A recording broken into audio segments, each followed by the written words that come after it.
are going to start the formal part of the meeting at 6 o'clock promptly.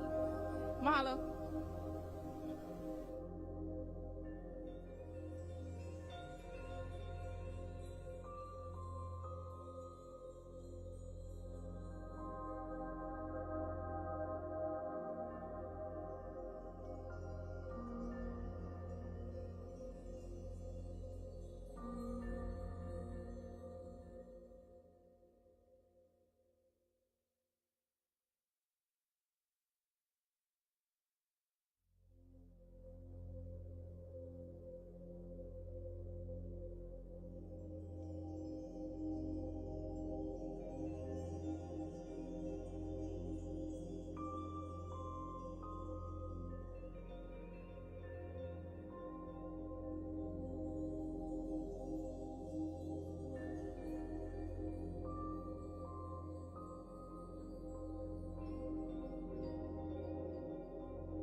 if I can have your attention, really briefly, we're going to go ahead and get started.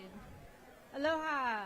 Please finish your conversations, and if you could direct your attention up front, we're going to have a whole group conversation.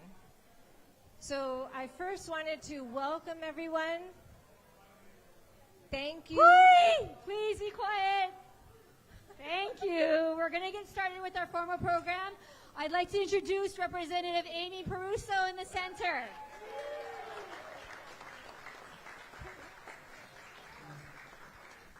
Aloha, mai kako.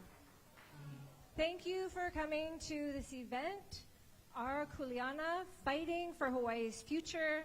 We're really gratified and excited that so many people are spending their evening talking about the challenges confronting us under this new federal administration and how we're going to come together to really push back and create our own destiny, claim mastery of our own destiny here in Hawaii, and to take care of our families, our working class families in Hawaii. And what we're going to do right now, I really appreciate everybody working at their tables and learning new information. We asked you to get out of your comfort zone and to sit at tables that we're really tackling topics that you're not really familiar with. And I appreciate everybody's flexibility and vulnerability and willingness to do that. That's not comfortable. And the reason we asked you to do that is because we really feel that the sooner that we can start to have communications across silos, the better off we're going to be. So this event is meant to start us off moving in that direction. And what we're going to do is we're going to start off with table shares. So I'm going to ask the first table, Millie, if you can come up here, and we're going to ask you to share out, if you would, the challenges that were expressed at your table and maybe some of the insights. And you have 2 minutes. Go. Okay, got it. Aloha, friends. My name is Sarah Miliantalapin. That's too much. Call me Millie. I have been teaching public school at a Title I school for 19 years. Currently, I teach at Olima Intermediate in Eva Beach, which is next to Campbell High School. And public education right now is under attack. And it is very scary to be a public school teacher in Hawaii looking at these cuts that are coming. So if you are not familiar with what's going on, it's looking like the federal government cuts could lead to $300 million taken away from our Department of Education. And here's the extra nefarious parts to those cuts. Those cuts are going to hurt the kids who need that money the absolute most. So we're talking about students who receive IDEA services who might need special needs care. We're talking about students who receive, my school is Title I. I have always worked at a Title I school as a student. I was a free lunch kid, and I attended Title I schools. And I say that to say these programs work. We know when you feed kids healthy meals at school are school supplies to make our kids more successful, and those things come with school services. So on that, I have to get a little plug on that. Senate Bill 1300 is still alive, and it is trying to get free meals into more schools, so we would really love support on that. We talked about that a little bit this evening. But yes, okay. So sorry, guys, I'm nervous. Thanks for being so welcoming. One of the things that we talked about between our communities is just also educating the public, because we know this administration wants to cut the Department of Education completely. But we also know that people don't ever understand what that means. So in my community, they'll be like, well, it's okay because they're just going to send that money to the state. And I'm like, well, 30 seconds. Nobody works anymore. How are they going to send that money? And I'm not sure how to do that. So we need to educate people, we need to organize, and we need to see the intersectionality of this space. All of us are here on connected issues that all matter to everyone, and it's so beautiful to see everybody here. I also think locally, I'm afraid of like eggs. One of the things that I've noticed as the teacher lobbyist at the Capitol is I don't know if we can get private school people to care about public school kids. I don't. And I think that has to be part of the conversation when a lot of the legislators are highly... Time. Yes. So, sorry. Thank you. No, you did a good job. Good job. Okay, next we're going to have Annie Frederick. If you could come up. We're not going to have a Q&A right now. We're just going to have table share-outs. And actually, I'm going to come to your tables after this so that, we can have a real understanding of everybody who's in the room. But Annie Frederick, talking about food systems and Aina in general. Okay. Go. Okay. Aloha, everyone. So table 2, we were talking about mostly food systems, and we had a really awesome group, a lot of folks in labor. And there was kind of a general theme, I would say. Well, just to contextualize a little bit, there's a projected $3.5 billion overall cuts, and that's just addressing food insecurity in Hawaii. So we focused a lot of our conversation around some of the cuts to school meals, to SNAP, to emergency feeding like food banks.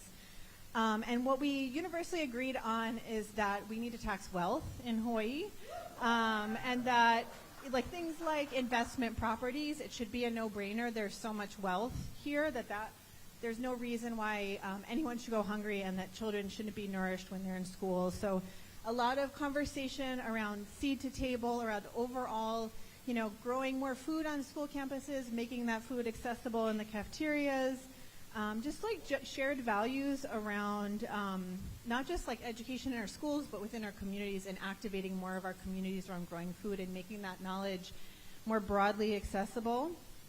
Support for food hubs, just like looking at some of the increase in imports that we're going to be seeing, and trying to see how we can build more resilience in our local communities and really nourishing and taking care of each other. And we also talked a little bit about our ADC lands, and for anyone who's not familiar with that, that's the Agribusiness Development Corporation. There's tens of thousands of acres of public lands, crown lands, that are mostly used for chemical and pesticide experimentation, and that those could really be activated to grow local food. And also the need to protect our immigrant community. So many of our farm workers are in the immigrant community, and so just trying to think about how we protect our immigrants, and then also how schools can be. We had a teacher from Waianae School was sharing about some of the shrimp and mullet production in their school, and how that could be a model. Thank you. Awesome. Throwing it to Amy over there. Thank you so much. Next, we're going to have Liza Ryan Gill talking about immigrant rights.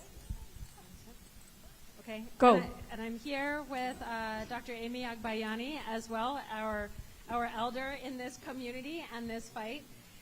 So we had a great discussion in our group, though it was a little bit hard to hear everybody, so we split up.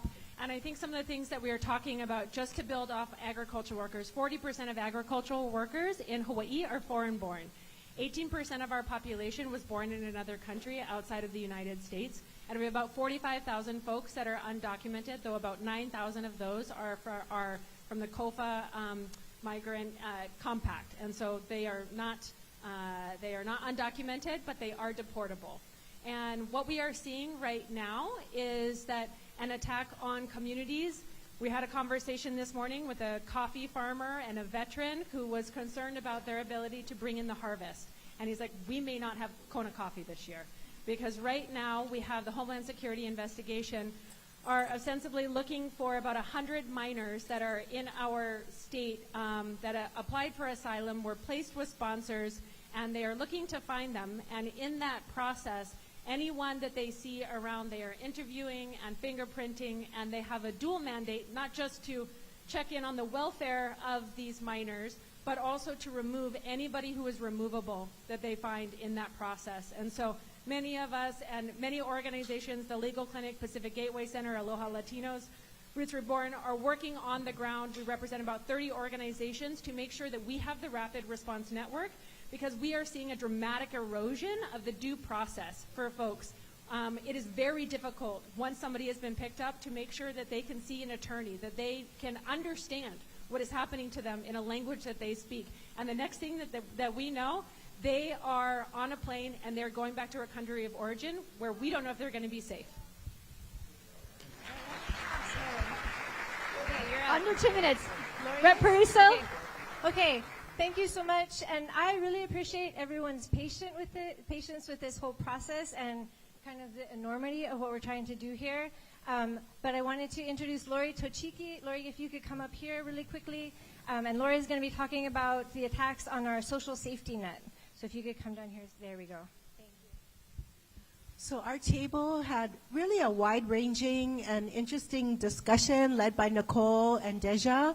And we looked at, first of all, the devastating effects of, when we talk about the safety net, we're talking about a very broad array of services, including things like public housing, the Social Security money that is at risk, that not only for those who are elderly, but also for those who are disabled. We talked about the elimination of cuts to things like Medicaid, SNAP, TANF money, Pell Grants. The financial impact is where we started. And then we also talked about the infrastructure impact.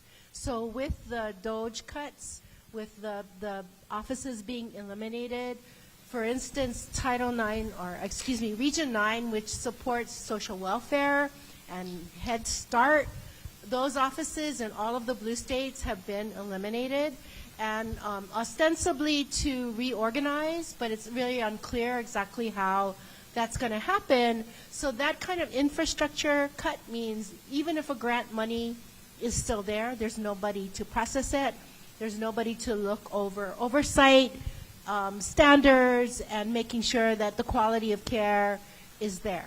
So with that sort of really depressing kind of idea, we also came away with this a discussion about, okay, so what do we do?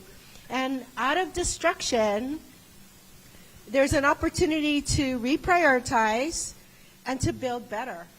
And so then we, on our table, started talking about really smart ideas about how to do housing better and how to make it actually work financially. We talked about really smart ideas about healthcare and how healthcare, some of the problems that mean that we don't have doctors can actually be addressed by doing things smarter.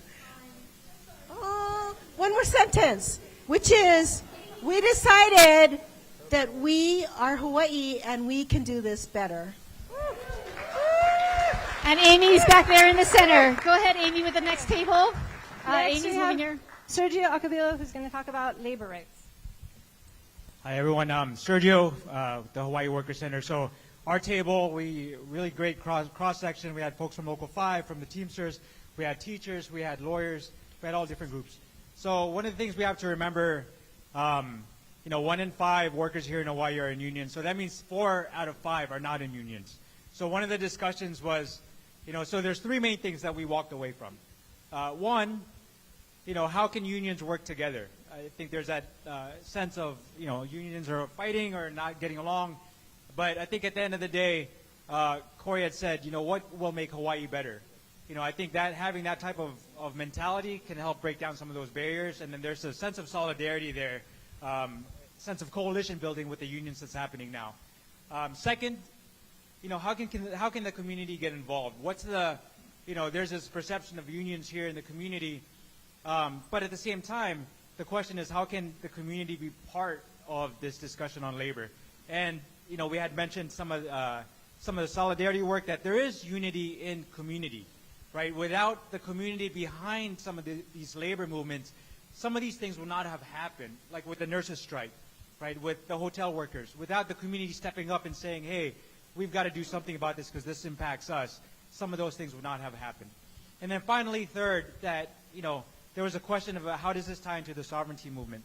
But I think we have to remember that there's a history of organizing, of labor organizing within the kingdom, within our different cultures, within the Filipino community, within the Micronesian community, and we have to go back and remember that history that we can use now. So those are the 3 things. And then finally, I wouldn't be an organizer if I didn't have a call to action, right? So finally, this International Workers' Day, May 1, right? So we ask you to join the workers, the silent march that's going to go from the Capitol to the Federal Building. Join that. That's being organized by CLEAR. Join that.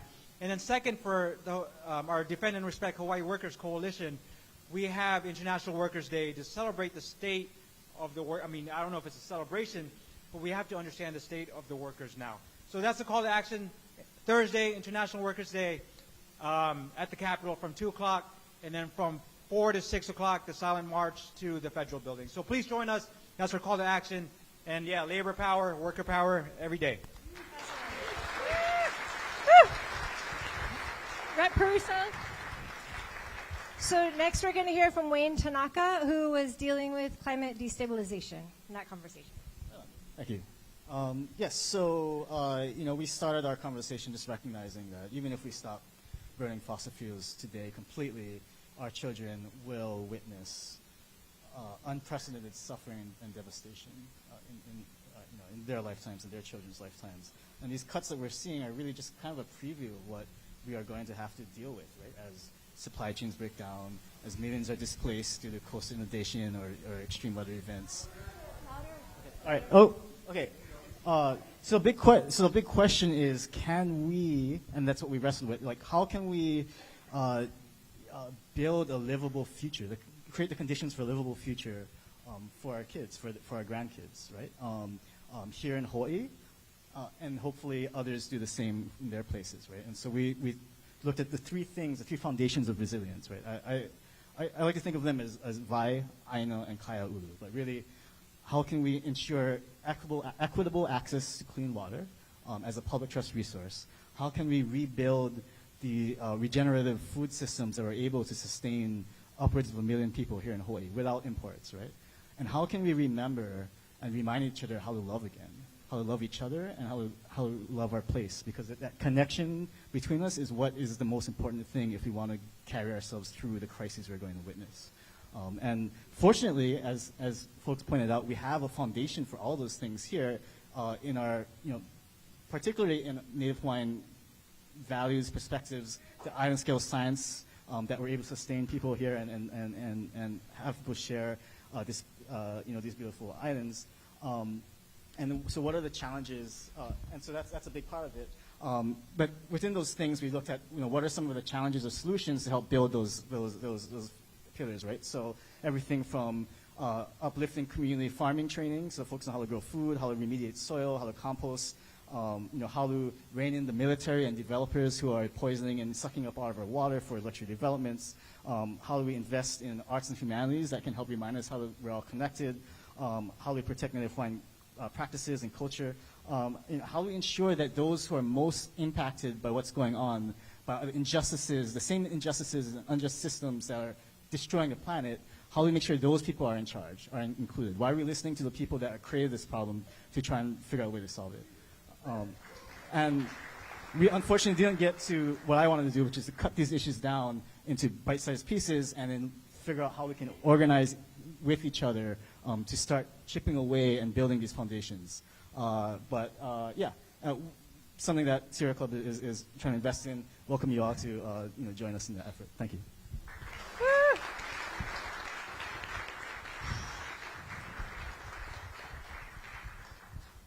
So next we're going to have both Karen Ewald and Aiko Yamashiro talking about arts and humanities and the impact of this attack on that space. Thank you. Hi, I'm Aiko Yamashiro from Hawaii Council for the Humanities. Yeah, just like everybody else, some very concentrated strategic federal attacks on this sector, and intentional because the arts, cultural humanities, museums, libraries help us to connect, help us to think, help us to reflect, help us to create and feel our power. And so how do we, if we know that these cuts are happening at that level, how do we turn to the local and regain that with each other and build it in new ways? So I just want to offer like 3 ideas from the table. We had a great table with artists and activists and business folks, sustainability folks, scientists, educators. And some of the ideas we talked about are how this sector, the cultural arts humanities sector, has something to offer all of our movements, and it helps to power the heart of anything that we're doing.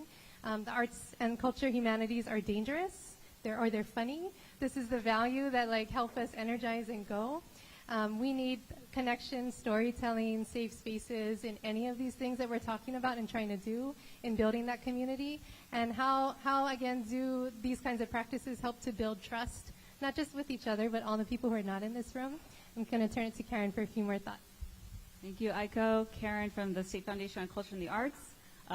And just a quick update, the Council for Humanities, you've been negatively impacted by the cuts on the federal level. IMLS has been cut. National Endowment for the Arts, there's word that it will be cut next, but that's just rumor right now. So yeah, we're feeling it too.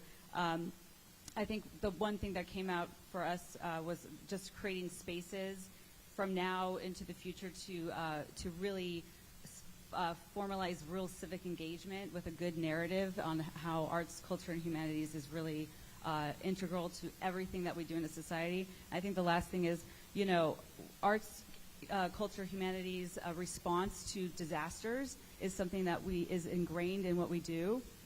We've done it with all of the disasters from the most recent pandemic to the Maui wildfire relief. Just understand that we all know this is an economic disaster right now. So what we need to do is have our state legislature ensure that there is narratively and economically, as much as we can, support for us so that we can respond creatively. And yeah, that's it. We're going to make it. Thank you so much. Okay, next we're going to have Young-hee Overly, and this table was really looking at the attack on civil rights and on our most vulnerable communities. Thank you. Like Amy said, my name is Young-hee Overly, and I volunteer as public policy chair for AAUW Hawaii, which is women's organization, and I also volunteer for Indivisible Hawaii. So raise your hand if you went hands off. Did your sign say something about keeping our federal government accountable? Raise your hand if your sign actually has something about keeping federal government accountable. Okay, are you ready to do sit-in to keep our state legislators accountable? Raise your hand. So how many hours are you willing to sit in? Don't know? Okay, I want those of you who raise your hand, I want your name and email and phone number, because we have to protect our civil rights. I didn't think, what was it, 1964? I was 4 years old. I didn't think 60 years later I'll have to talk about civil rights, but we do. You know why? Because one awful Friday, right before Free School Meal Forum, we had Women's Center and LGBT Center website at UH Manoa went down. Did you know that? How many of you knew that? Oh, I'm so glad we have some people who are keeping track of things that's going on. Why? Because our federal funding to UH Manoa was at risk. So who got sacrificed? Women. I happen to be one. I'm offended. I'm scared. And LGBT. And then on top of that, Nikos is my partner at this table, and he's concerned about HIV patients, both healthcare and housing, because of federal funding cut. And it feels very hopeless, like, how do we get here? And why are we not better prepared? So, let's do sit-in to ask for special session to work on capital gain tax, tax on mansions, and put a pause on that income tax cut we passed last year. So again, the yellow paper is going around, sign up for sit-in. So next protest is April 19th, no King's Day, and then you heard about May 1st from Sergio. We have an opportunity to protest, to keep our state legislators accountable. Are you in? Yes. I want to hear you. Are you in? Yes. Yes. Okay, thank you. Yes, thank you. And our last table. Okay. At our final table, last but not least, I'm going to have Heilani Sonora-Pale and Brandon Maka'awa talk about what they Okay, Heilani Sonora-Pale from Kalahui, Hawaii. We talked about Native Hawaiian rights and entitlements, what's at stake. Hawaiian homes, nearly 40,000 homestead residents. Kamehameha School's preference policy educating approximately 7,000 Kanaka Maoli students annually, and Native Hawaiian health, education, housing, and cultural programs funded by the U.S. federal government. Native Hawaiians are not federally recognized like Native American tribes, quote unquote. So these things are at risk. And being on the same page as Kanaka is important. What is worth fighting for? What is worth saving?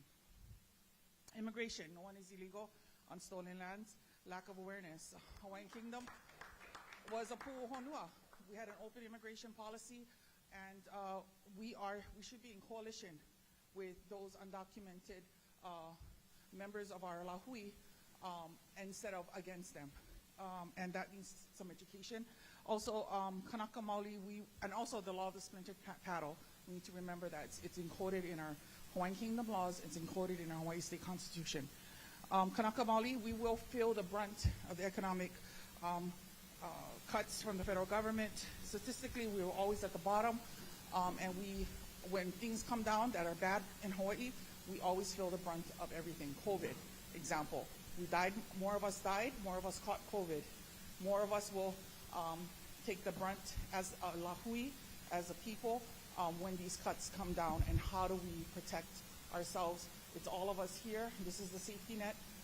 We need every organization and all these leaders to come together and support our communities. Lahaina was a great example. Hello, I'd just like to share what Brother Kaipo Kekona shared with us. We have to treat this situation as a disaster. And we just got to assume the worst and figure it out. And, you know, Lahaina was a perfect example of when everything broke down, even the government couldn't get any resources in, the communities rose up, the Hawaiian communities. And that's because we were built on these concepts of ahupua'a, aloha, which are concepts of reciprocity. And we have a golden opportunity right now to reconstruct how this state is being operated. We can become more self-sustaining. We can become more equitable. We have to take advantage of this opportunity. It's going to hurt a lot, and it's going to hurt us the most. But we're there, ready to get involved and begin building coalitions. We have a lot of support in our communities. There's a lot of work to be done, but we have to begin divvying up the Kuleana. The only way that big jobs get done is we got to make sure that everybody takes on a Kuleana that they can handle. We cannot overwhelm our communities at the grassroots level. We cannot overwhelm our legislators at their level. We got to split up the work evenly. We got to call in the nonprofits. We got to call in the philanthropists. We got to even call in guys like Zuckerberg and make them accountable to being in Hawaii. Because if you're living in Hawaii and you don't have Kuleana, then you shouldn't be here.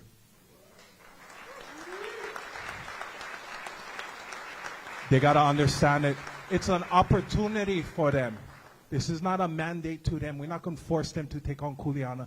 They have an opportunity just like all of us right now. That's why we're here gathered in the room.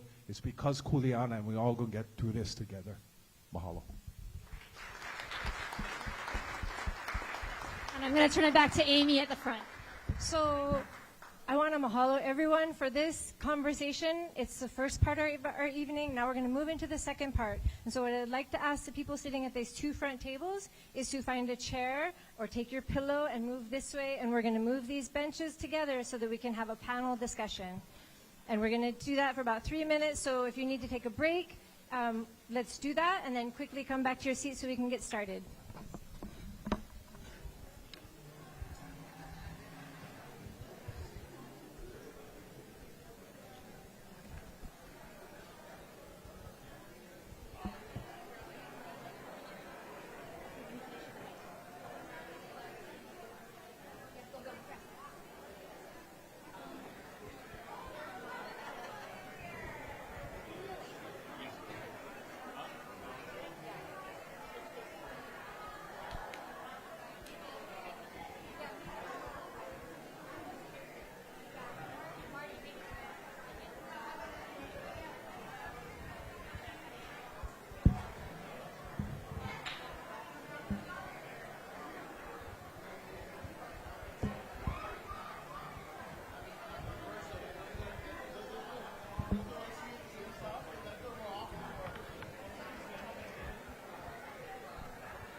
Check, check, check.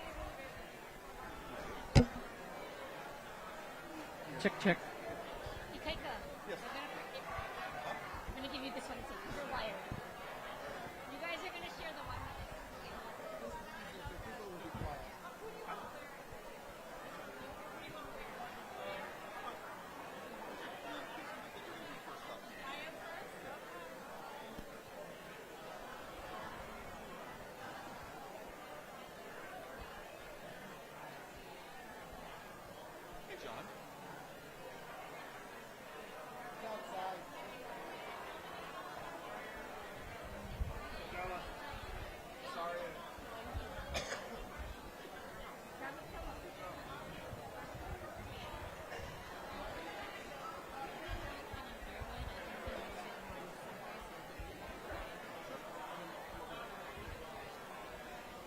another, I have one more. His good ear is the left. Good ear is left ear, right? So he's sitting all the way down there, so his good ear is facing the wrong way. Right here, it's you. There's no rhyme or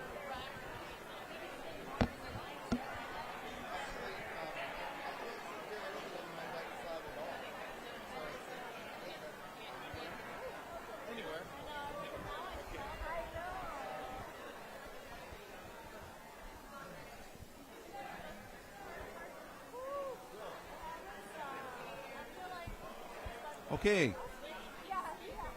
Testing, 1, 2. Hello. Testing, 1, 2. Testing. No, have a seat. Testing. Hello. Testing, 1, 2.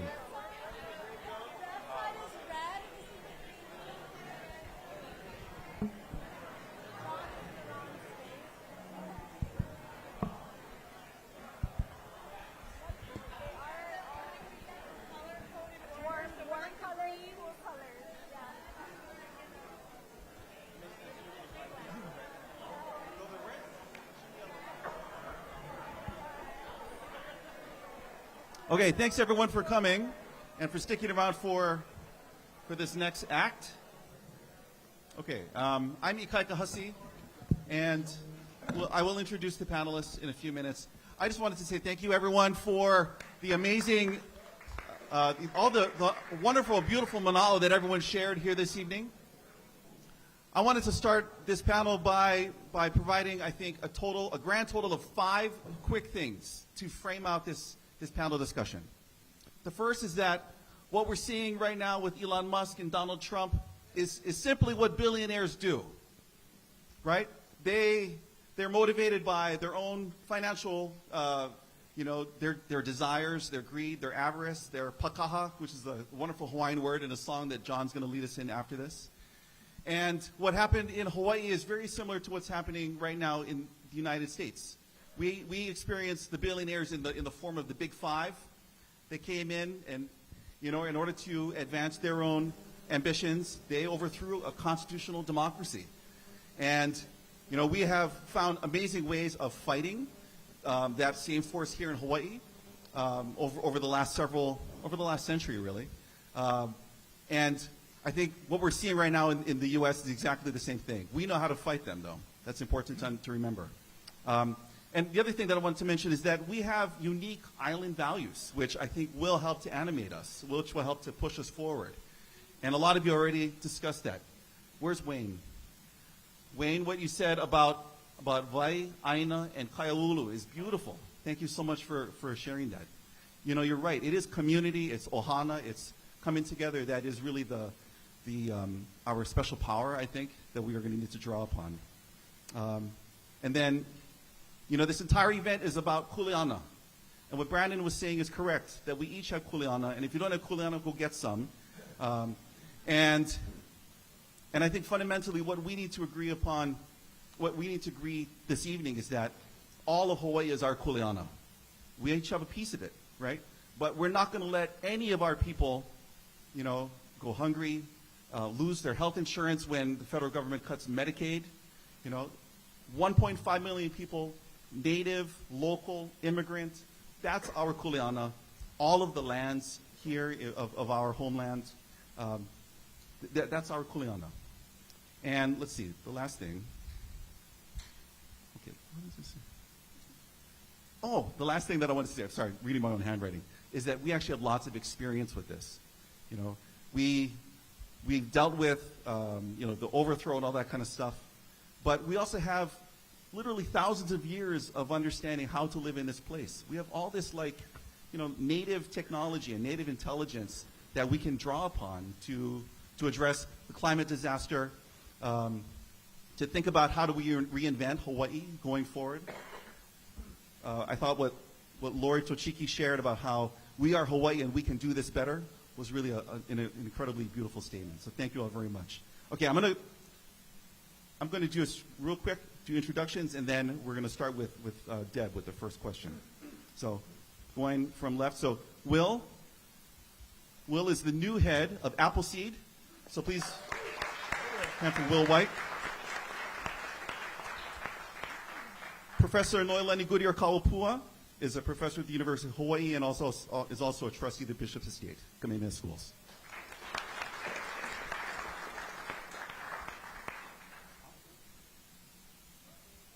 Okay. Deb Zeisman is the executive director of Hawaii Children's Action Network. Thank you very much for being here, Deb. Marty Townsend is at Earth Justice. She's an attorney. Don't worry, we've met.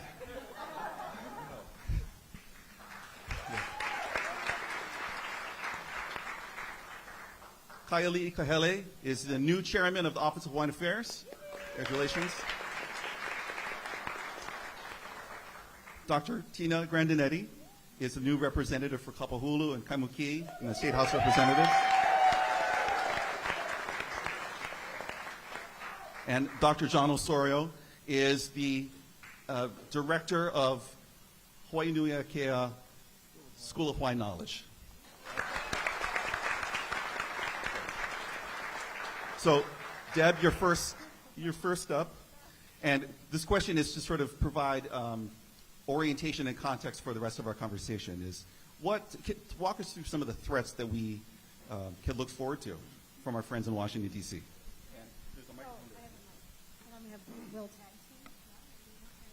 We decided panels are really boring, so Will's going to tag team too. Okay. So I feel like there was so much amazing energy in this room. I wanted to just keep hearing from all of you with the great ideas. Folks already covered what's at threat. I think we know right now what's being talked about in the federal budget is $4.5 billion that comes into Hawaii right now, with about $3.5 billion of that being at risk. That is a lot of money, that most of which supports our most vulnerable, right? It is Medicaid is the overwhelming amount of that money, followed by SNAP. Those are big buckets. I think we are all anticipating that the feds are going to go after them. That's what the billionaires are trying to gut and take. Some of the smaller buckets are pretty significant. Public education, Millie talked about it. That is critical. Head Start, TANF, those are smaller, but honestly, I think sometimes they might even be more important. Do you want to add any others in, since we're tag teaming here? Okay, I'm covering it. I don't think this is news to folks in this room. I think this is what we're talking about. The question we have right now, what we are seeing from Project 2025, from all the actions we've seen from this new administration in the first couple of months, it all to me leads that we're looking at grift. We're looking at how can the billionaires steal and gut out all of the benefits and services and programs that go to our most vulnerable. They're trying to make enemies, I think, of those among us who are immigrants, who are transgender, who are low income. They're othering. You see it across their words. This is the others. They're using words like, I don't even repeat the words. And that those programs are not necessary. And what we're going to see is a push to gut all of those programs, gut the systems. I forget who was talking about it. I think it was Lori. That we're seeing just all the infrastructure being gutted. So the direct money and the infrastructure behind it to prove that it doesn't work. That's what they're going for. It doesn't work. It's broken. And let's privatize it. Let's see how we can make money. How we can bring private equity in to do a, quote, better job. Yeah, boo. I'm not a fan. Thanks, Billy. At all. And so I think that's what's at risk, right? There's a lot of half of our kids in the state are on Medicaid. What's going to happen if we take that cut? How many folks are on SNAP? About 160,000 statewide. Right. And we also have WIC. We have school food, right? We're talking about people not being able to access health care. We're talking about people not having housing. We're talking about children being hungry. And so I'm hoping we're talking about the problem now, but I think, and where the hope is across this panel, is what the heck are we going to do about it? And what's important to me as well is the intersectionality of it all. How do we not eat each other in a divide and conquer in this process, right? How do we all have our issues that we're passionate about, but how do we not start fighting and saying what's most important is education, what's most important is food, what's most important is Medicaid, because they are all important. And when you start talking about families need all those things. All of them, across the board. Families do not see it that way. Sometimes those of us in nonprofit and advocacy see it as just like, I'm just here to advocate for my one spec, whatever it is. So I'm looking forward to the conversation. Yeah. And I'll just want to add to that, and, piggybacking off of what Ikaika said at the opening, right, that this is what billionaires do. So what's happening right now in Washington, none of this is new, right? This is the same old story that you can trace back at least till the Reagan administration, where they're passing tax cuts for the ultra wealthy and at the same time making some kind of effort to pay for them by slashing social services for low-income people, right? So what we're looking at in terms of the total picture of what's going on, being negotiated in Washington right now, is on the House side, they're proposing $4.5 trillion in tax cuts over, roughly a 10-year period. And they want to pay for that by cutting $2 trillion worth of social services funding. As Deb said, the lion's share of that is going to be in Medicaid and SNAP. But if you do the math, that tax cut is not paid for, right? So this is a very naked attempt at slashing taxes for the wealthiest among us, while at the same time taking away vital public services from the people who need it most. And if we look beyond just the federal threat, I think we're also facing a really significant threat here at the state level, in particular because of the large tax cut that was passed in last year's legislative session. That is set to cost $7.5 billion to the state over its implementation period from 2025 through 2031. Once that tax cut is fully implemented in 2031, we're looking at another $1.5 billion in lost revenue every single year. Will, so how big is the state budget? The state budget is, around 20. Yeah, about 20 billion. Yeah, around 20 billion. What we're looking at is, all that federal funding that's coming in represents about 20% of the entire state budget. So really what we're facing is this double whammy, right? We're facing potentially massive cuts from a withdrawal at the federal government. And then here at the local level, we're facing a massive challenge because of this tax cut that we have put the state on this trajectory towards. So I think it's going to be really important for all of us to really think creatively about how we can somehow fill those gaps, right? And look at our tax code. Look at the last year's tax cut. It may have to be adjusted. In fact, I'm pretty sure it's going to have to be because I don't see how it's sustainable moving forward. And we just have to. Now is a time where all of the tools need to be on the table, right? So we need to look at all the options for raising revenue, whether it's raising the capital gains tax, whether it's taxing mansions and ensuring that wealthy outside investors that don't live here and contribute little to our tax base to our economy are paying for that privilege to own that $25 million mansion on Maui, right? And we have the power to do that, right? So we need to be looking for all of those opportunities and really coming together and letting our leaders know that this is a priority for us if we're going to be able to weather this storm and take care of each other. Thank you, Will. Tina and I are on the finance committee, so we really got to think creatively. So next I wanted to ask Kai Kahele, Chair OHA, to say a few words and talk about OHA's role in all this. Sure, and I'll just piggyback on what you had just said. And it's all hands on deck at the Office of Hawaiian Affairs, which our constitutional mandate is the improvement and to advocate for the lives of Native Hawaiians throughout Hawaii. Of the 160,000 people throughout the state that are on SNAP, 47 to 48,000 of them are Native Hawaiians.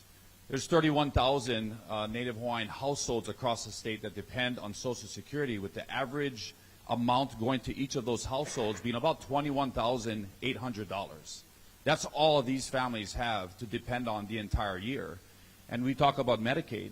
Of the total state enrollment in Medicaid, 16,000 Native Hawaiians are enrolled in the state's Medicaid program. And so it has major ramifications what this administration is proposing that it's going to do. I have, I guess, the unfortunate privilege of having served for about 17 days under the first Trump administration, I was in Washington, D.C. at the United States Capitol on January 3rd when we got inaugurated, and January 5th and 6th during the insurrection. And this administration, the second Trump administration, is nothing like the first. They are well funded, they are calculated, and they are executing on exactly what you talked about through the Project 2025 program. And so what we're doing at the Office of Hawaiian Affairs is trying to collaborate and work with other Native Hawaiian institutions, our Ali'i Trust at the Kamehameha Schools, the Council for Native Hawaiian Advancement, of course our partners at the legislature, to figure out what we can do and how we can stay proactive to fight for Native Hawaiians and these rights and these critical programs that have existed for almost 100 years. OHA, the Office of Hawaiian Affairs, is about to celebrate its almost 50th anniversary since it was initially conceptualized during the 1978 Constitutional Convention.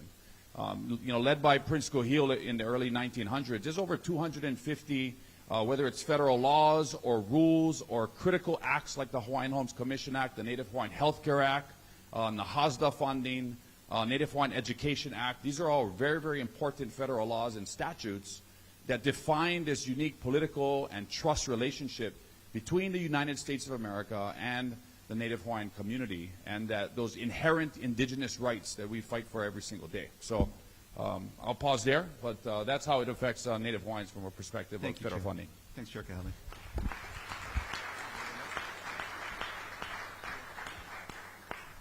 So up next, Dr. Goodyear Kaupua is going to talk a little bit about education and some of the threats and also our history with education. Sure, yeah. Aloha kako.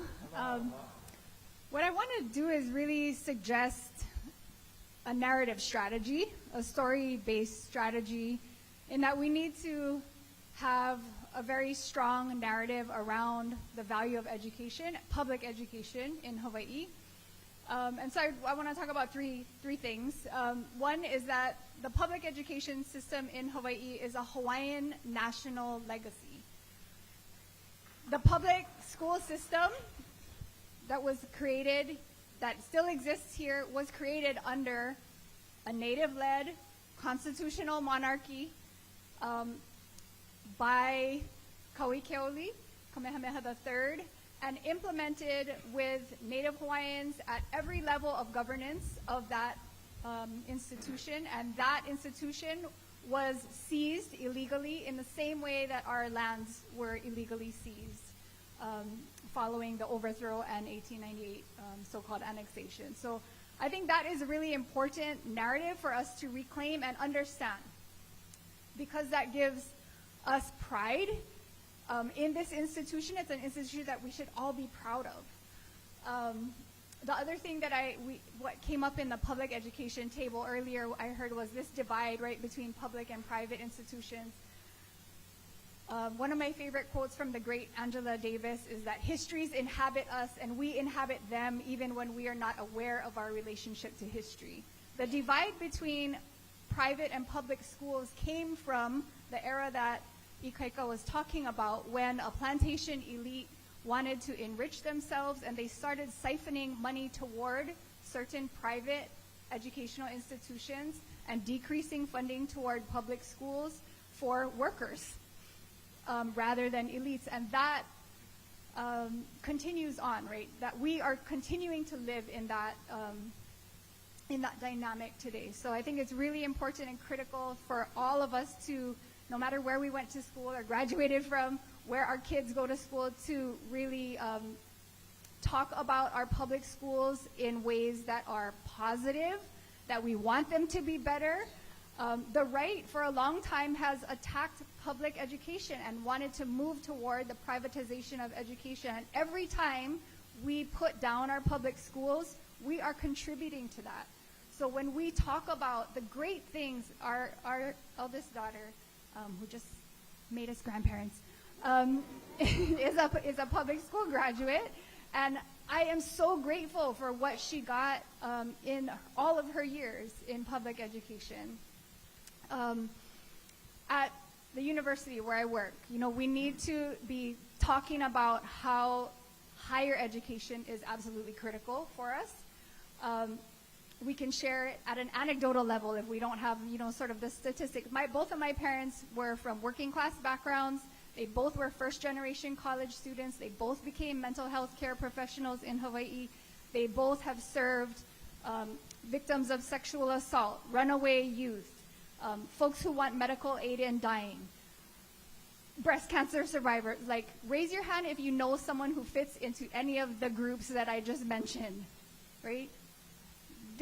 These are what our University of Hawaii graduates are doing. I have students in my classes who are formerly incarcerated, who have turned their lives around with a university education. I have students in my classes who are single moms who have turned their lives around because of their university education. Native Hawaiian and Pacific Islander veterans who came home needing a way forward after suffering post-traumatic stress disorder because of the time that they've served. So there's so much value, and higher education is under tremendous attack right now. Kumu John can probably talk about this as the Dean of Hawaii Nui Akea even better than I can, but I can say that, when international students today are afraid that if they chalk a message against fascism in a public speech area on campus, when they're afraid to go home because they might face ICE agents deporting them, we know that this is a moment to be incredibly concerned. So we need to be really fierce defenders of academic freedom and of the ability for those in all the disciplines that are represented in our university to be able to investigate and to say, what they believe in. And so the last thing I want to say also in terms of narrative strategy is that I want to really challenge all of us here to think about what is the line in the sand for us of when we will put more energy into supporting Hawaiian independence. And I mean that both in the political sense, but also in the economic sense, in the providing for our own needs kind of sense, the mutual care kind of sense as well. How long does it take for the development of an authoritarian and fascist state to develop and entrench itself before we say, hey, this Hawaiian independence thing sounds maybe like a good idea? And so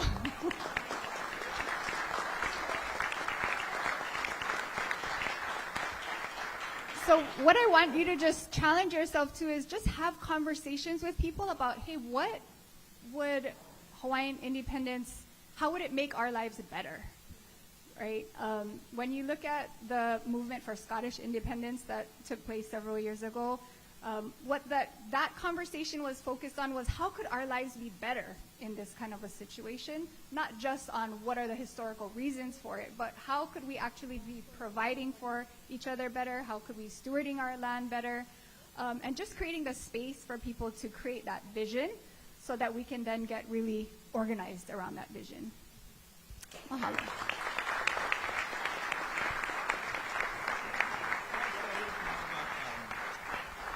Universal literacy.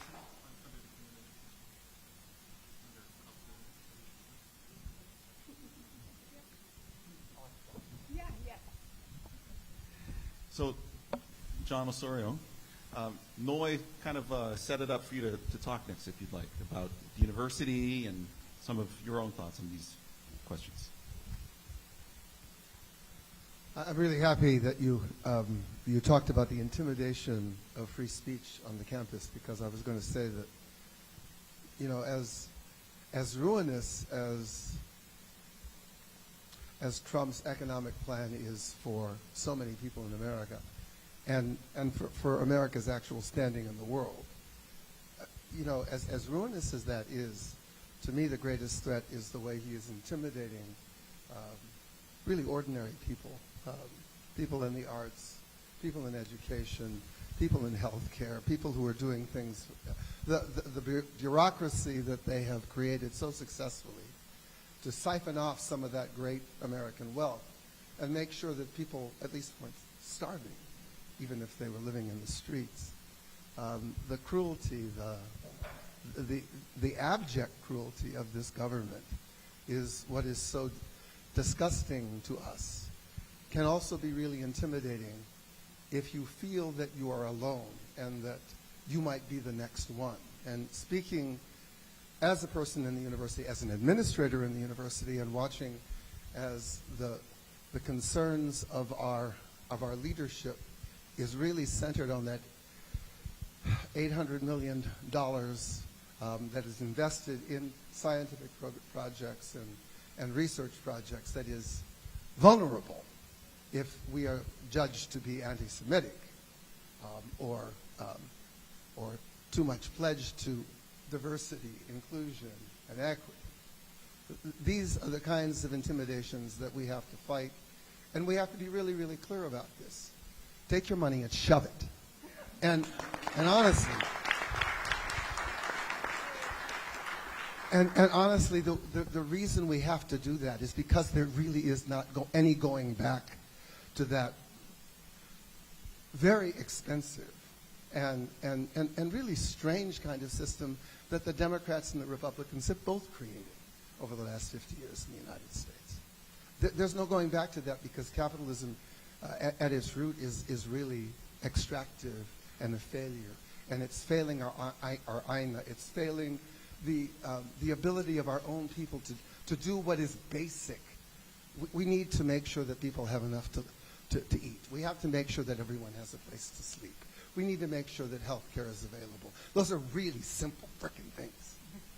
And that is not actually what this country has been moving toward. It has been moving more and more toward creating tremendous pockets of wealth in different places while other places starve. We can't go back to that. And Hawaii should not go back to that. And we can be independent. So the thing I feel really strongly about is for the last 40 years, and a lot of this has been led by Hawaiians, but it's by no means only a Hawaiian phenomenon. We have really exhibited tremendous expertise and skill. We're training people. We've recovered a language that people thought was going to die. I mean, I want you to think, and more of our people are discovering that, yeah, the land that we thought was covered up and too urbanized to support a taro garden, you can revive it. You can rebuild a fish pond. You can make the land living again. These things are within our reach, and we have the expertise for it. We don't need people coming from outside here to tell us how to do this. We can do this ourselves, and that's my message.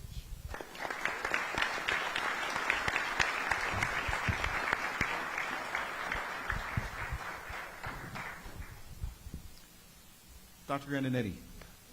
So Kumujan just laid out some really beautiful visions around, like restoration of land and resources. Can you share your own visions for housing?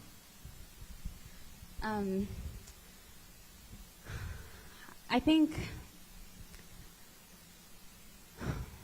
we all know Hawaii's housing crisis. And I think it's so connected to what we're seeing today at the federal level because what we're seeing is disaster capitalism. We're seeing a disaster being created so that the capitalists and the ultra wealthy can use that to accumulate more wealth. And we know what that looks like in terms of our housing and our homes because we've seen it so many times before. We saw it in the Great Recession where people lost their homes and corporate investors and speculators bought it up, and we've never recovered from that. And then most recently, we saw it in Lahaina. When Lahaina burned, real estate investors were calling people the very next day trying to get them to sell. And we're going to see it again, right? They crash the economy and they use it. They use the homes over our heads. They put us out on the street to generate more wealth for themselves. But I think a theme that has kept coming up tonight is that we have the tools that we need and we have the community that we need to create alternatives. And so going back to Lahaina, we saw in the days after the fire, survivors coming together, having meetings in garages and those relief hubs to talk about forming a community land trust. And they knew that their homes and the AINA, the community that they cared about, was at risk. And today, Lahaina Community Land Trust is focused on making sure that Lahaina residents, Native Hawaiians, generational families are able to stay in Lahaina and they're working to purchase land. Well, first of all, prevent people from being displaced, fight foreclosure. But if and when that happens, or if an investor who no longer wants their home in Lahaina is ready to sell, they're buying up that land and holding it for the community. They're holding onto the land, and then the plan is to lease out the homes that they build on it to generational Lahaina residents at an affordable price with shared equity, so that that housing is protected in perpetuity, and those local homes are kept in local hands. And that speaks to this need to decommodify housing and property and really center home and aina as the thing that keeps us together, right? And it's not just the community land trust or Lahaina. It goes back to way before that, when Hawaiians huied up to purchase ha'ena and protect it. And it goes back even into the words that we use. If you look up the definition of kuleana, we know rights, responsibilities, but it also means title and property. And you can think of that as this really horrible mistranslation and misappropriation of a word, but you can also really think of it as a reminder that just because you have that aina as yours doesn't mean you give up responsibility, doesn't mean that you no longer have responsibility to everyone else who is outside of the bounds of that property. So I think that we have to be really careful. Our housing market, again, this is just an intensification of what's already been happening, right? Privatization of housing. When we look at the brick and mortar of a house, it's connected to an investor in Saudi Arabia and in New York City. It's not just here. But we're going to see it intensify. We've seen our public housing is being privatized. Folks are being moved out. It's being turned into mixed income, and it's being contracted out to a mainland private property manager.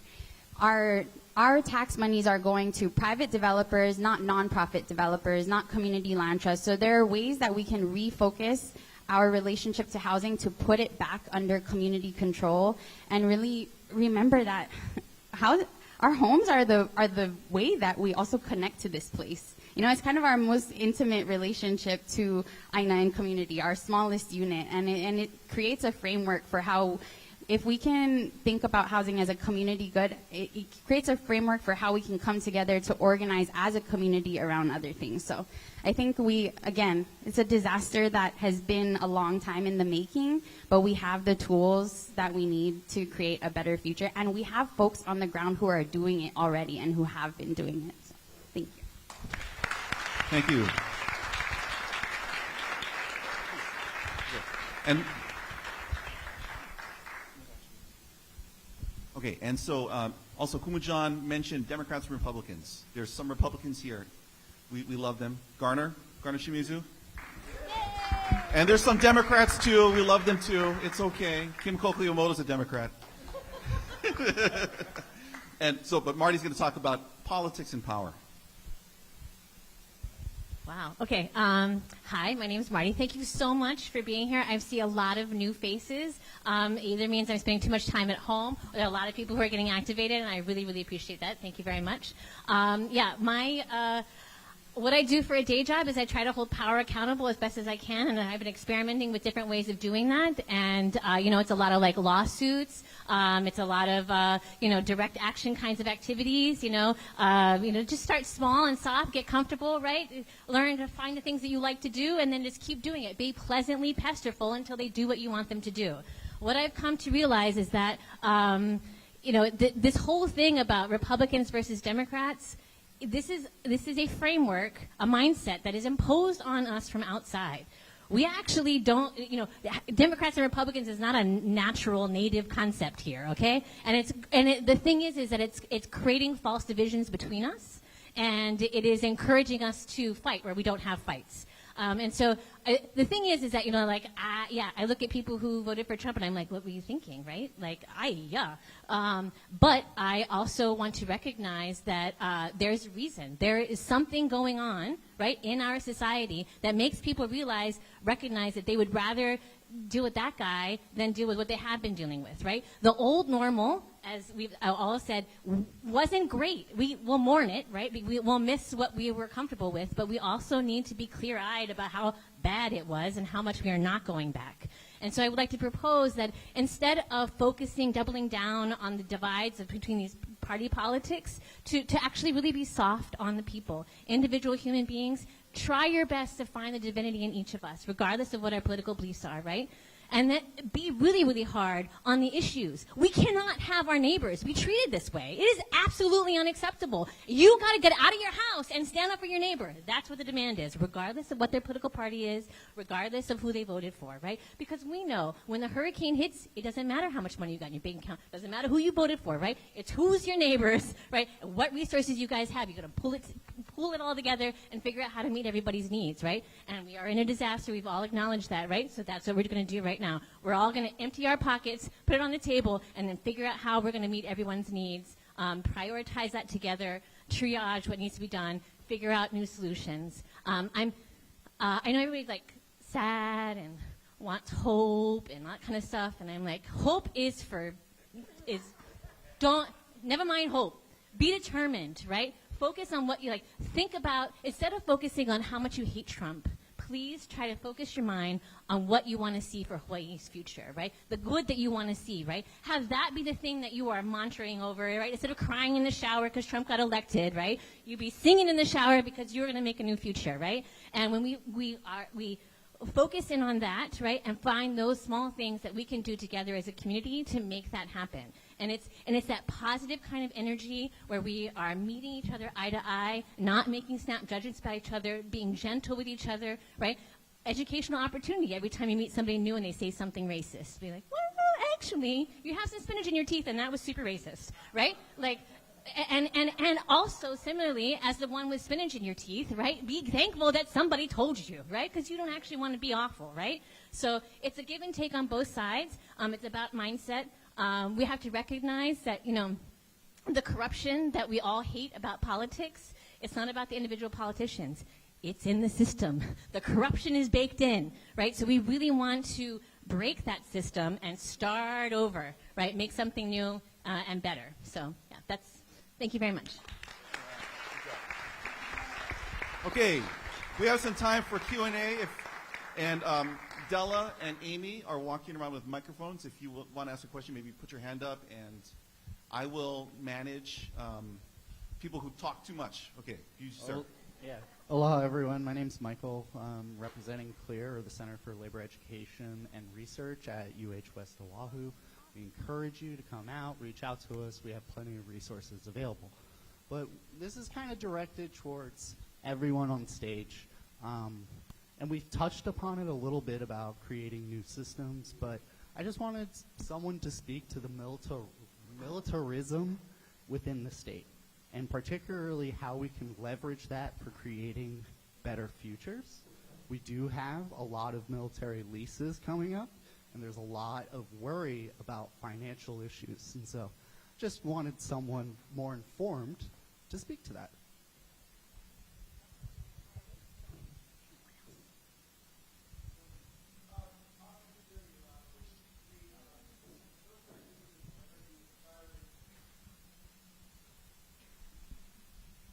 I think it's 63,000 acres of land will be expiring over the next 4 years.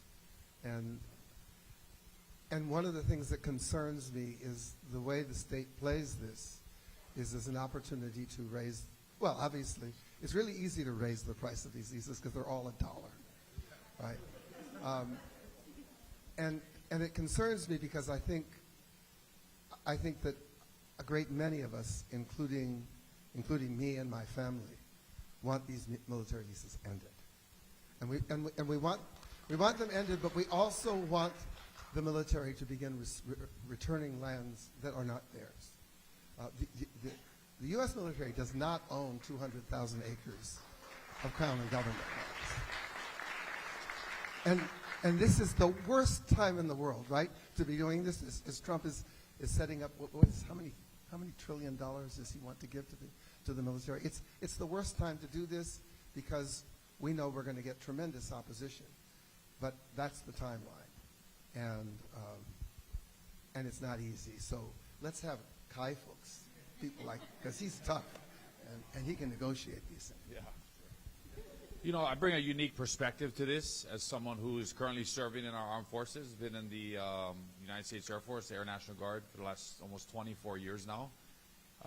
You know, ever since the late 1800s, when the United States government wished to establish a coal replenishment facility at Pearl Harbor, the United States military has been occupying the Hawaiian Islands ever since.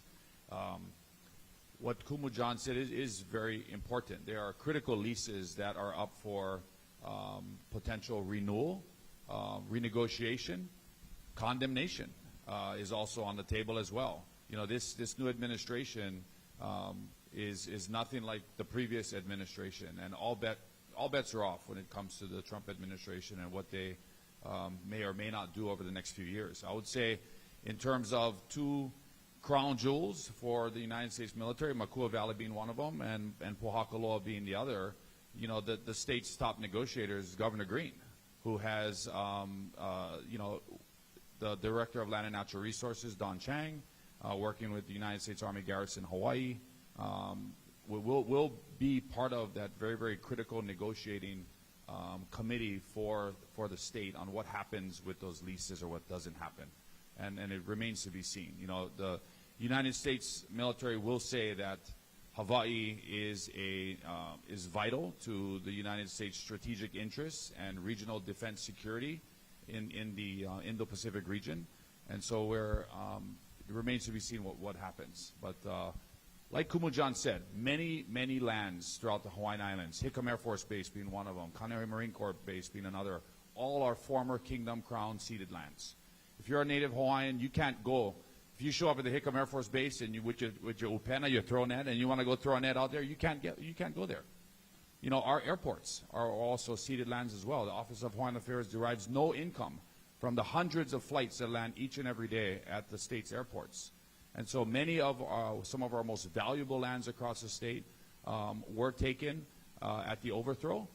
They were also taken during military occupation post December 7, 1941, when the territorial government of Hawaii ceased to exist, and essentially the governor of Hawaii during military occupation was the commander of the Pacific Fleet, or whatever that individual was then, and many of those lands were taken during that time. So, you know, we'll see what happens. That's a really good question, Mike. Thank you for raising that, and thank you, Chair Kahele. I wanted to also add that there's the leases which are coming up, that are in negotiation right now, but there's also all of the, we got $1 for these lands over the last century. Maybe it's $10 if it's different leases for each land. And I really believe that the state of Hawaii needs to take the position that we're owed a lot more for the last century. And I'll just use Makua as an example. Makua Valley used to have a community there. I know people whose families are from Makua. There was a church. There were houses. The church was a bombing site. It was a target site for the military. And right next door to Makua are a bunch of other communities. Very similar geography, And I wonder, just my mental math and my kind of, back of the napkin economics is, if Makua had been allowed to develop like Makaha, like all these other communities on the Waianae Coast, what would be the current economic value? Not to mention cultural and spiritual and family value, but just economics. What would be the current value of Makua Valley? And that's the check that I want the United States military to write to Hawaii, And we've got to do the same analysis for all of these other lands. And so that's just one piece of the analysis. We should also be looking at the cleanup costs, because we know that there is still depleted uranium. We know that there are something like 180 Superfund sites in Pearl Harbor alone, okay? I don't think there's ever been a real accounting of the cleanup costs of all of the 200,000 acres of military lands in Hawaii. That money needs to be in a bond so that when we're ready to get the land back, the money is there to clean it up. I don't want Trump to collapse the United States economy and there to be suddenly no money to clean up the land that they have been abusing for more than a century. So I agree. The leases are important. And some back in the napkin math, too, is that if the state of Hawaii were to charge the military the same amount that they're charging per acre for other state lands, it's something like $3-4 billion that would be bringing in as revenue from those lands. Okay, so there's that stuff, the future money, and there's also all of the past money that we need to be talking about. I'd Okay, like to jump next in real question. quick. Can I Oh, add Sam, one Tina. thing? Just because I was talking about housing. Representative Joe Tokuda, Congresswoman Joe Tokuda talked about, or she recently had the military look into their impacts on our housing market, right? And 14% of Oahu's rental housing is occupied by military service members.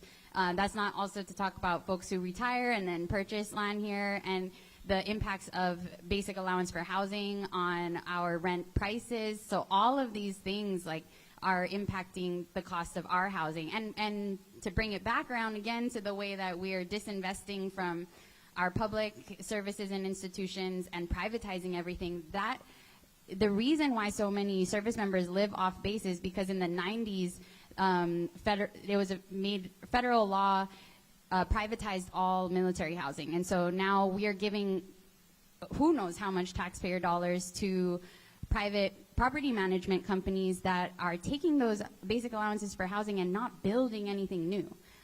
So that's another big impact on our economy. Thank you. There's the question in the back. Thanks to all of you for hosting us tonight and giving us the opportunity to have these conversations. It's very cathartic. I know that we're trying to get past partisanship tonight, but it's been incredibly painful over the last few months to witness the silence of the Democratic Party, largely against what's happening. I think for me, with the exception of Cory Booker's 25-hour speech, was really amazing. I would like to just ask all of you here, where's the leadership? Where's the voice? I'm not hearing a lot, and tonight is wonderful, but nationally, who's the next generation of Democratic leaders that are going to stand up to what's happening loudly and forcefully? Who's going to play hardball? What can we do in this room to support those leaders? Thank you. Good question. Debbie? You wanna- Well, Hi. I mean, to your point, Cory Booker, stood up for 25 hours. I can't imagine how he did that on the floor of the United States Senate. I think for the Democratic Party, you would look to the state's governors to be leaders in that regard. But this is a unique time in the history of the Democratic Party that took catastrophic losses in this election. But I tell you what, we have an opportunity to flip the script on that in the next 18 months or so. If we need to take back one of those houses of the United States Congress to put a stop, to put some type of bump stock on the Trump administration. That's the only way we can slow them down without doing it to the court system, which the Supreme Court is rendering this administration decisions that are very favorable to some of its executive orders and actions that it's taken recently. So, I would hope that current colleagues of mine and in the U.S. Congress are starting to rise up. We're seeing a few of them. I think they're also trying to figure out what to do as well right now, and it's taking a little bit of time. But as tonight's turnout shows and what's happening across the country, there are groups like this happening in cities and municipalities all over America. That's the type of momentum that will continue to build, I believe, over the next 18 to 24 months. I was going to say something similar. So I think in a moment like this is when you're going to see a huge turnover in leadership, and it's a moment for new leaders to arise. I would say look around this room. This is a room of leaders. If you don't see that in yourself, you should start to see that in yourself. And I think it's a time to invest in the grassroots, I think, to build that new leadership. So I have maybe an ask and an offer on that. So one, if you are part of an organization in this community that does grassroots organizing or mutual aid, raise your hand. So it's a lot in this room, but I would say Hawaii actually has a pretty weak infrastructure in organizing and mutual aid right now, and I think that is critical in this time. That's what we saw with Lahaina, like that people, where we see people step up, but we need to build that. And so if you're not one of those people who just raised their hands, I would say look for them and either make a donation to one of those organizations or start volunteering. And I would also say my own organization, if you're interested in that leadership, we run several programs, both in civic leadership, and also we're starting some new programs to train folks in community organizing. And if you feel like you want to be that next leader and you don't have the skills, come see me afterwards, or there's folks who are part of like Kuleana Academy if you're interested in running for office. I think that's what we need to do. We need new people to run for office. We need new people to be organizing. We need to build and train from the ground up. So I don't think we should be I don't think we can be looking to the people who have been in leadership. I think they have largely failed, and so it's time for some new. I'll just add, I think the problem at the national level is that the Democratic Party is funded by the same people who are funding the Republicans, right? But that's not for everyone. And I think we're going to see the Democratic Party have to make a decision. And I think it's possible. We have seen leaders like Bernie Sanders and AOC who are funded based on small dollar donations. But learning how to do that kind of fundraising is hard, and it's a choice. So it's a switch that has to happen. I just want to say, I'm really proud of how I ran my campaign. We were at 85 to 90%, $100 donations or less. And I was terrified. I didn't think it was possible, but it is. It really is, because everyone in this room could do it. And I was also afraid that I would hate it once I was in. And I love it. I actually love it. So I just want to tell you, if you're afraid, if you think it's just a life-sucking, hopeless situation, it's really not. I'm telling you, 5 months in now, you can do it, and we have to do it. And we can do it.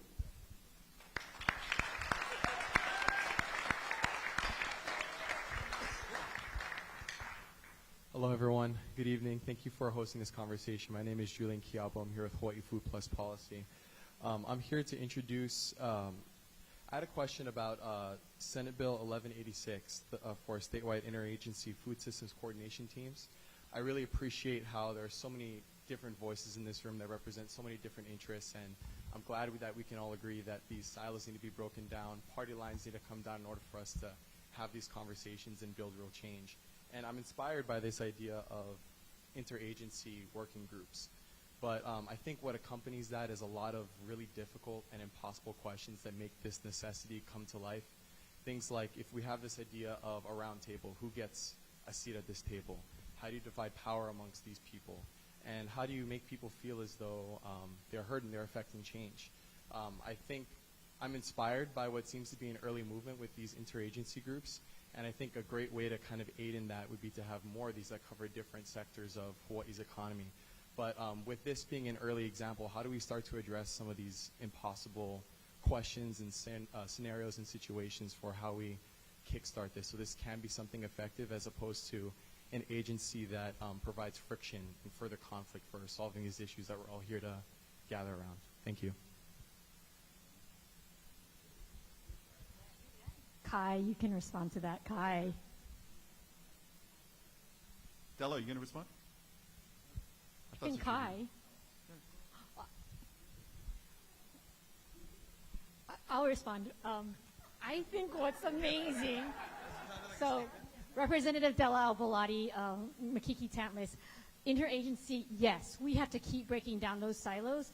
In my space right now, I'm working on public safety. And one of the things we're really focusing on is on reintegration and reentry services. That means talking to nonprofits. That means talking to education specialists. It means talking to the university. It means talking to the DMV just to get identification. It means talking to housing. Medicaid can get into the prisons and help people re-enter society. So this notion of interagency work is super critical. I want to pass it to Kai, because Kai and OHA is doing it too. They're looking at ways to support Medicaid.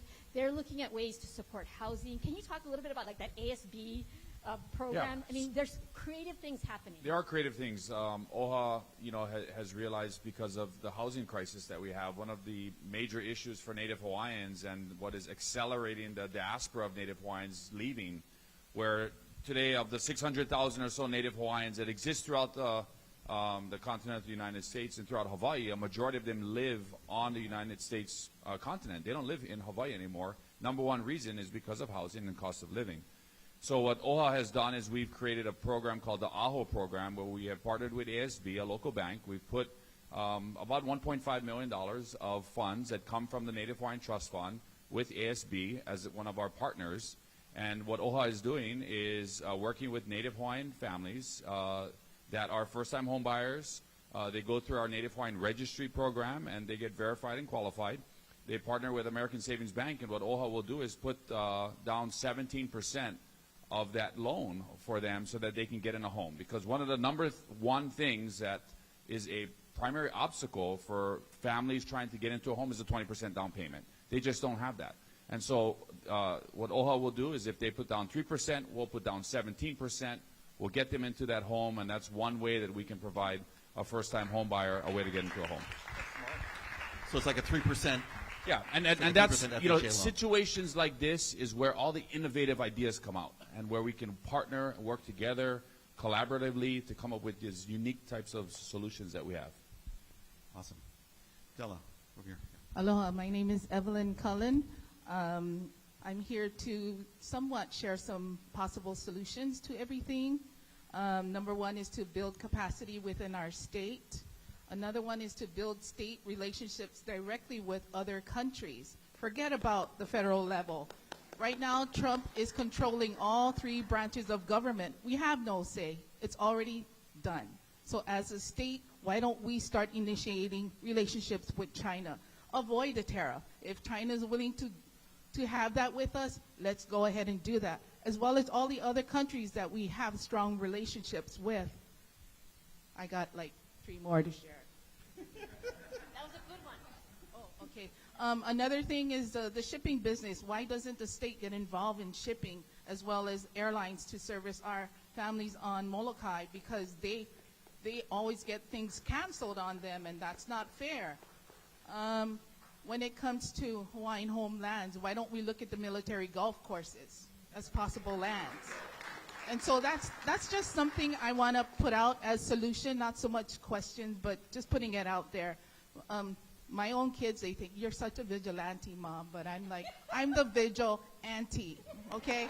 Evelyn Cullen, thank you. Evelyn, I second all of your motions. We have a question over here.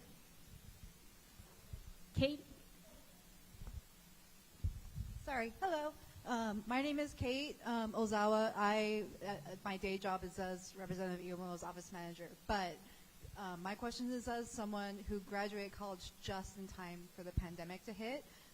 My generation, home ownership, owning anything is a pipe dream for us.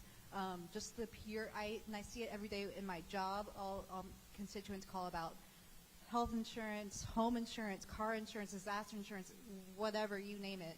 Would the state be able to fight with these insurance companies and stop ripping us off, basically, is my question.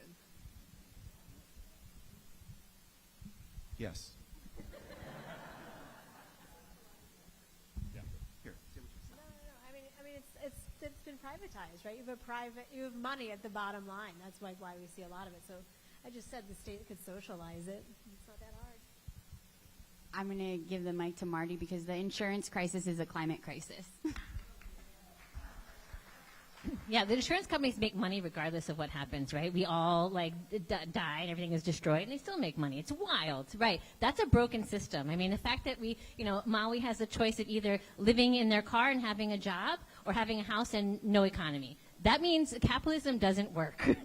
So we just gotta let that go, right? And focus on the solutions that we can do. And there are so many things that came up. I was like, oh, I want to say this, I want to say that. I want to say that to Tina's point, it's really important that whatever you do, you find joy in it, right? Like follow whatever makes you happy. You get the little giggles out of like giving a hard time to, you know, whatever, like military guy, whatever, right? Whatever the thing is that makes you happy, do that because it's going to get worse before it gets better, right? Like we are going into the tunnel, right? We've been in the tunnel for a while, but we had light from before, and now we're getting like into the middle of it. But we got to keep going. We got to puka through. And if you can just you get more energy out of doing the things that you love than doing the things that you hate. So like focus your mind on the things that you love. I want to this should be a time of a lot of feeling a lot of stimulation and excitement because the things that were broken before that we were suffering through, and somehow I was just raised to accept that there would be grandpas and grandmas sleeping on the sidewalk, right? We could end those days. Things are shifting so much now. We have such a great opportunity to build something completely new. Take all of the shards, get some super glue, and make a new thing. It's going to be exciting times, and so we should be upbeat and positive about it. And never mind all of the bummer stuff that they are trying to divide us with. We have to just let all that go.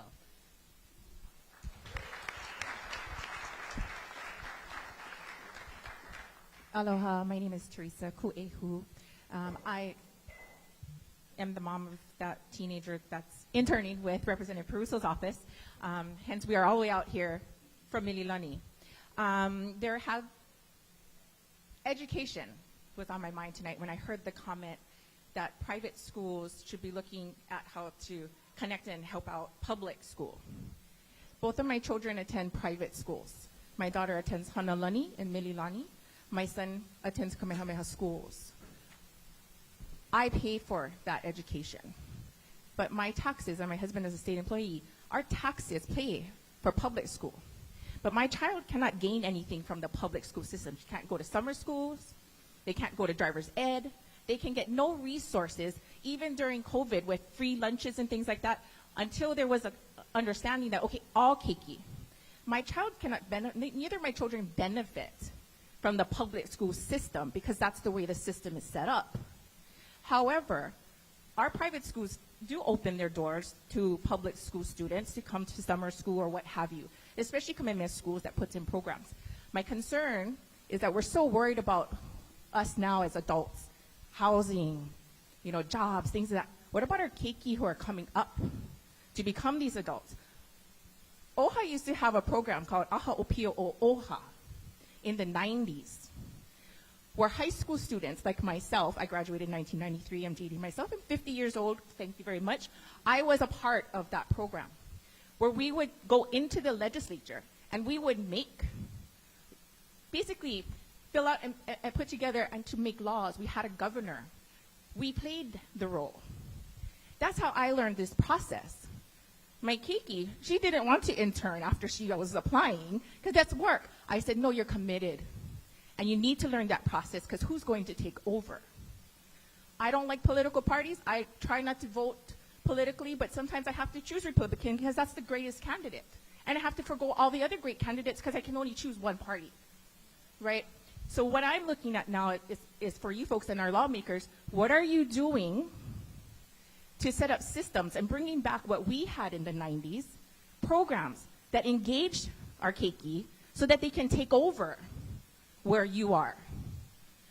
Because nobody wants that job, but that's because they don't know it. I knew it. I will never run for office because then I have to talk for people that I don't really agree with, so I'm not going to be there, but I do sit on the neighborhood board in our area. But what are you folks going to do to make sure this next generation doesn't sit in front of their phones, but can actually get engaged and show up? Mahalo. Thanks for that. I'm a 92 Hilo High School graduate, proud, product of our public education system.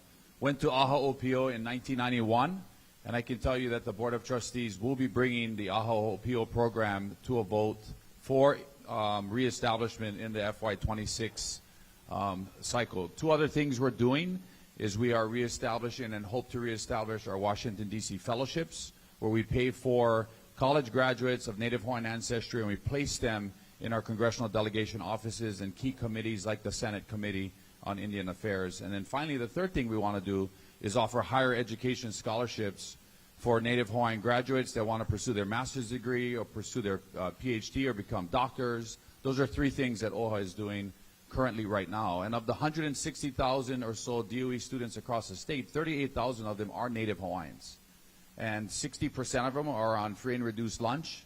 15% of them are part of our special education programs and services. So, you know, one of the things OHA is doing because of its long-standing support of AHA Punana Leo and our Hawaiian culture-based education programs, you know, we're partnering with the Council for Native Hawaiian Advancement, looking at ways that we can work with the Kamehameha schools on advocating for more Native Hawaiian programs and ensuring that the Native Hawaiian Education Act, which funds the Department of Education's Kula Kaiopini programs, and many of those very, very successful programs that helped restore the Native Hawaiian language in a span of 40 years, are continue to be perpetuated throughout the state. So that's a few things that OHA is doing, and thank you for bringing AHA OPO back up.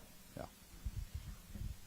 I just want to add also that, like, I'm not in government, but in the nonprofit work, like, I also try to create opportunities for lots of young people to get involved, learn how to sue their government, learn how to lobby, you know, and these are all necessary skills that our young people need to learn to be able to hold government accountable, decision makers accountable. You have to know that these private lobbyists are there, they are getting their stuff through, you know, they have the time and money to hang out at the legislature and make friends with all the lawmakers and get them to sneak in the things that they want in their bills, right? They're doing shoreline developments for all these wealthy houses. I'm like, we don't like houses falling in the ocean. Why are we doing this? And it takes a bunch of kids who talk about, this is my future you're making decisions about, that really helps to, like, cut through the bags of money and get the lawmakers to do what needs to be done. So yeah, getting kids involved in every way possible is absolutely essential. Ikaika, we have one last question, or is there another response? Yeah. One last question, and then we're going to turn it back to the panelists and then close out. Aloha. My name is Alexander Silver. I'm a retired attorney, but I like to think of myself as just a member of the public. So I've heard the talk about the federal government and what's happening in Washington, and I agree with everything that's being said. But first, we have to fix our own house. As a member of the public, I look at the legislature, and it is not responding to what the public of Hawaii wants. And so my question is, in a positive way, what do we do to fix our own legislature? I know there are legislators here but they're in the minority. So what do we do to fix our own house? And what can the public, what can the people here, who are very powerful, by the way, you are all very powerful in your own way, what can we do to fix our house so that we can fix what's happening in the federal government?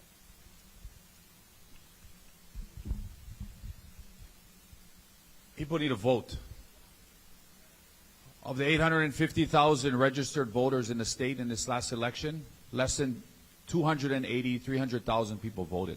We had the lowest voter turnout in the state's history in the primary election. I think we need to ask ourselves, why is that? You know, Rep. Peruso and others on this panel introduced and have been championing a civics education bill at the legislature that I don't know if it's done. It's done. We need to start with civic education. We need to start with helping educate our keiki, educating our communities on why it's so important that they vote. Because if we continue to have low voter turnout, we will continue to have the same elected officials that we, have been electing for quite some time. And things are very, very difficult to change if we do that. So I think it starts there. And OHA is playing a role in that as well. AHA OPO is a great way to do that, but that's just one small area in making some of those changes. So I think one of the biggest challenges that we face locally here at the state level is just the way that the legislature is set up. It's almost intended to exclude community voice, right? It is so difficult for working families who have to take care of their kids, they're working more than one job. How are you going to take time off to go just sit in a committee room for 3 hours and wait to talk for 3 minutes, right? That's just not realistic, right? 2 minutes, yes, sorry. I thought the 3 and 3 was a better metaphor, but yeah. So I think there are specific reforms that we can do to make it more open and accessible to people. I mean, I think another big challenge that we have is just this artificially compressed timeline that we have at the legislature to actually get bills passed. And it is artificially compressed so that bills die, right? All of these arbitrary deadlines that are set up are built that way specifically to winnow this pack.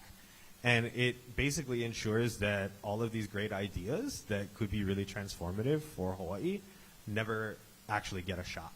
So, I mean, I don't know, some of our legislators might hate me for saying this, but maybe we should have a longer legislative session. Woo, woo, woo.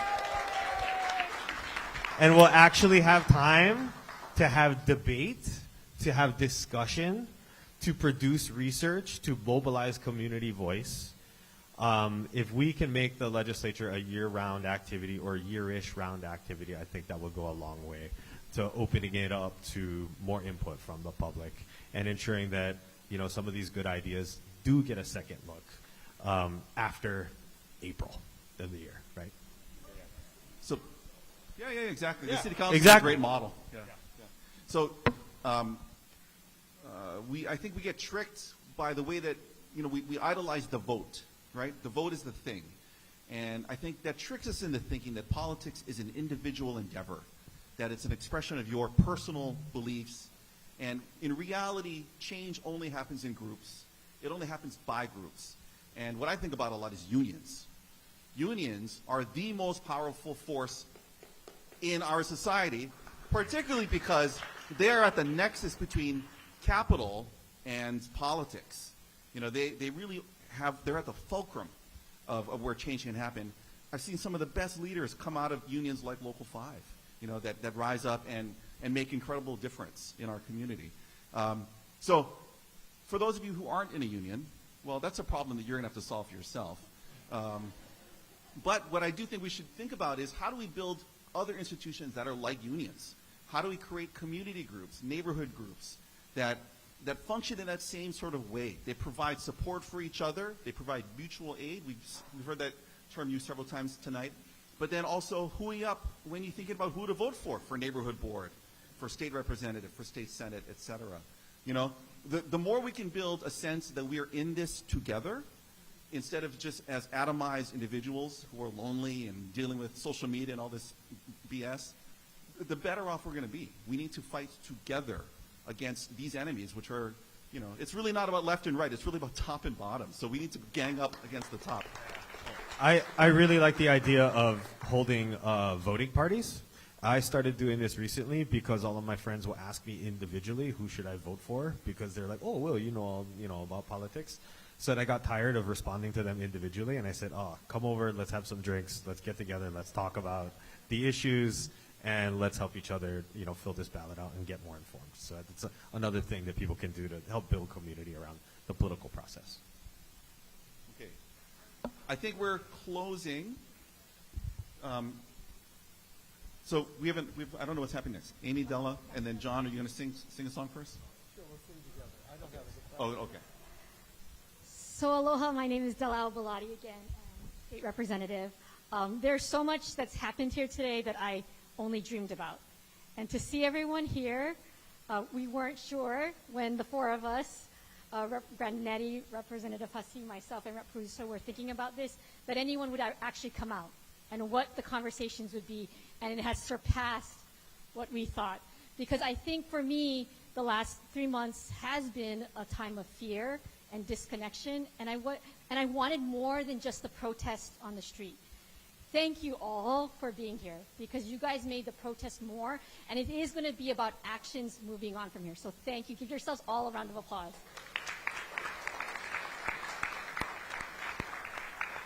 I want to say so much, but I have to finish with the 3 calls to action, I think, or 3 things, specific things I need to say, but here it goes. I want to first, to the question or the comment about a year-round legislature, what can the legislature do? We are set to end on May 2nd, but we also have a commitment, and we want to thank the Speaker of the House, Nadine Nakamura, for creating the opportunities for a special sessions that are actually timed with the federal budget making process. So we have special sessions scheduled for August 25th, September 29th, and November 17th. It's really important that for all of you to stay engaged, because we are going to have to do more work around the budget.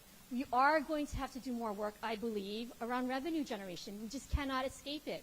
We're going to have to do more work around policy to ensure that our communities are protected and due process is protected. So there's much, much more we can do as a legislature. I want to also tell you that this conversation that we started is not a one-off. We already are looking at to the future. So we want to invite you to May 12th. We're going to be out at Mililani High School. I know for many of you who are townies, you might not get out there, but with our partnership with Olelo, we want to stay engaged. So please, please stay engaged with us. We have your contact information. You have our contact information. You have met people at your tables. You have learned things that you can do. So please network and stay in touch and come out and join us on May 12th. What are we doing now? It's the legislature, it's the budget, grants and aid. We're going to have to come back. I think I went too far, but I would just say one last thing to Grandinetta's point. She's only been in the legislature one session. I have been in it for 18 years, and I love the job because we need to do the work for our community. We need to have your voices. So please, if you are interested, to her point, we need good people. It is work that is worth doing, and we just need more stronger voices committed to community. Come talk to any one of us. I think we all love our jobs, and so we need you. Come talk to Kai. We need good people here. I'm going to turn it over to you, back to you. Thank you all very much. I think we're going to wrap up. I'm going to ask John Osorio to lead us in closing. So everybody can stand up. And I know that most of you have heard this song. Many of you have sung it before.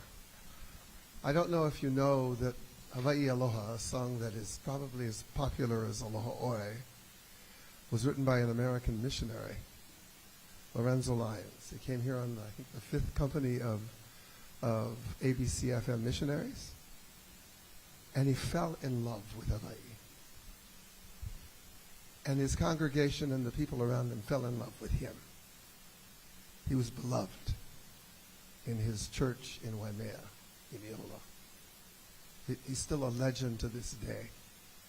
When his son, who he sent away to school, wrote back that the annexation of Hawaii was inevitable, he admonished his son and said, "Never say that to me. I'm a subject of this place, and this is my home.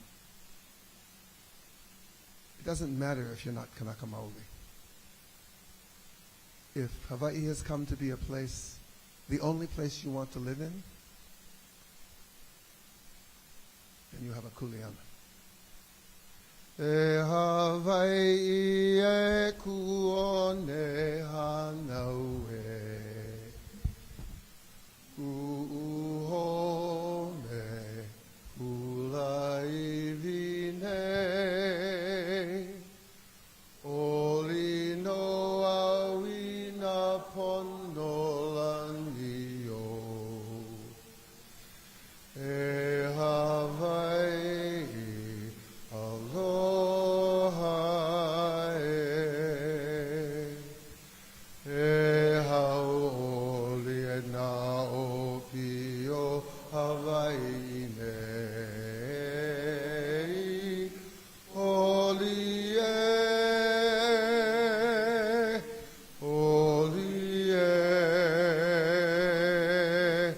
mai na ahe makani e pamai nei mau ke aloha no Hawaii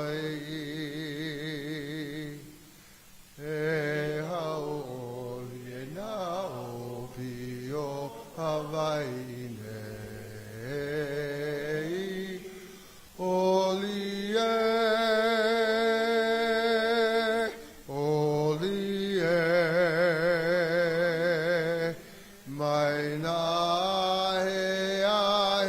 kani pamaine. Mau ke aloha no